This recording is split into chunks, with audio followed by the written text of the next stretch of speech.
সুপ্রিয় দর্শকবৃন্দ, আসসালামু আলাইকুম। কেমন আছেন আপনারা? আশা করি আল্লাহর রহমতে ভালো আছেন। যদি চ্যানেলটি ভালো লাগে অবশ্যই চ্যানেলটি সাবস্ক্রাইব করার পাশে থাকবেন। প্রতিদিনের মতো আজকে একটা আপুকে আমার চ্যানেল হাজির করেছি। মিডিয়া কি কারণ আসে সেটা আপনাদের শোনাবো। আসসালামু আলাইকুম আপু।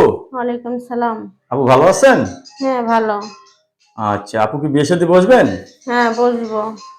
কি রকম ছেলে চাচ্ছেন বিয়ে বসার জন্য? ভালো একটা ছেলে পেলে বিয়ে বসবো। ভালো একটা ছেলে চাচ্ছেন। হুম। আগে কি আপনি বিয়ে হয়েছে? বিয়ে হয়েছিল, জামাই চলে গেছে। স্বামী চলে গেছে। হুম। কতদিন ধরে স্বামী ছাড়া আছেন? স্বামী চলে গেছে তারপরে 3 বছর ধরে। 3 বছর ধরে চলে গেছে। হুম। ছেলে সন্তান আছে আপনার? হ্যাঁ, একটা মেয়ে আছে। আচ্ছা, এখন বিয়ে বসতে চাচ্ছেন না? হুম। অনেকে তো বউ চলে গেছে, বউ মারা গেছে, এই সমস্ত পুরুষরা যদি আপনাকে বিয়ে করতে চায়? হ্যাঁ, আমি রাজি আছি, সমস্যা নেই। রাজি আছেন? হ্যাঁ। তাইলে অনেকে কিন্তু আপনার সাথে কথা বলতে চাইবে, কারোর সাথে খারাপ ব্যবহার করবেন না, ঠিক আছে? আচ্ছা, ঠিক আছে।